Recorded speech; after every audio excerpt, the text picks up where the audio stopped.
Welcome to another day of our Lent readings for 2023, considering people who encountered Jesus. Today it's day 22, and we're going to have another look at a man whose healing caused consternation amongst the religious leaders. This one was born both blind and mute.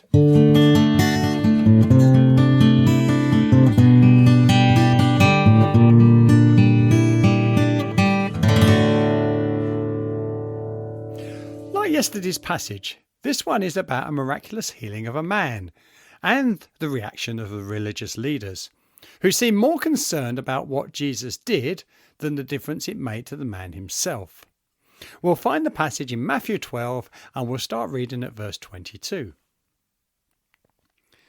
Then they brought him a demon-possessed man, who was blind and mute. And Jesus healed him, so that he could talk and see. All the people were astonished and said, "Could this be the son of David?" But the Pharisees heard this and said, "It is only by Beelzebub, the prince of demons, that this fellow drives out demons."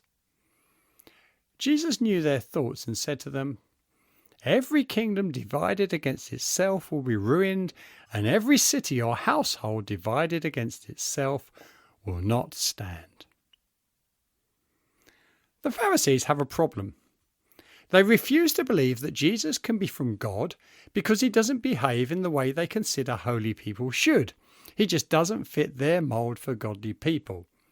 Yet at the same time, they cannot deny the miracles that he's been doing. They've witnessed some of them themselves. They need to test him further. So they decide to bring along someone who may help in settling the debate. The man in question is both blind and mute, and for some reason, which we're not given the details of in the text, they believe this originates from demonic possession. Not that their powers of discernment have given us much confidence so far. They'd seen Jesus heal those whose disability had a physical origin. What would Jesus do this time when the origin was demonic? But for Jesus it mattered not whether the man was blind, mute, or both, or whether the affliction originated physically or spiritually. Jesus has the authority to heal, and does so without making any comment as to whether this man was actually possessed or not. The man is set free from his affliction. The crowd are astonished, and they start asking excitedly whether Jesus could be the Messiah. Now what would the Pharisees do? Are they convinced? Well, they can't deny the miracle. So they respond with the only possible conclusion that would fit in with their preconceived ideas about Jesus. He must be getting his power and authority from the devil himself. Jesus responds by pointing out the absurdity of their logic. Why would the devil attack his own troops? A kingdom divided against itself is destined to fail. What the Pharisees failed to discern was a sense of irony in what Jesus was saying. They were part of God's people, but their opposition to Jesus was effectively dividing God's kingdom, and in doing so they were effectively being an instrument of the devil. The path they were treading would eventually lead to Jesus' death, but not the failure of God's plan.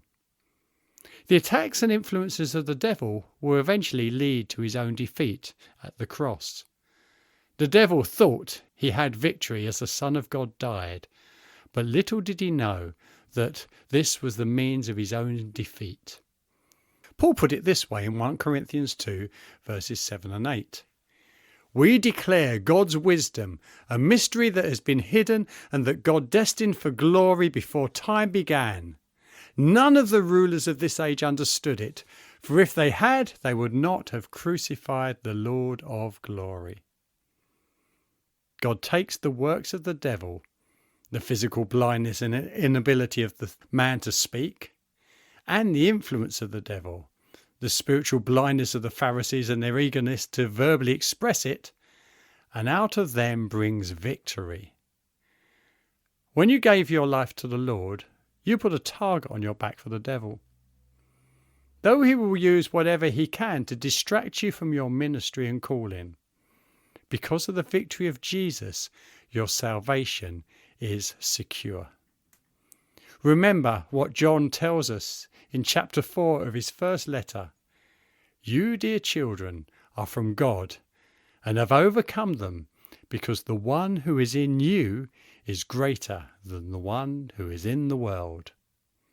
God is still in the business of using the schemes of the devil to bring about his glorious purposes. Until next time, have a blessed day.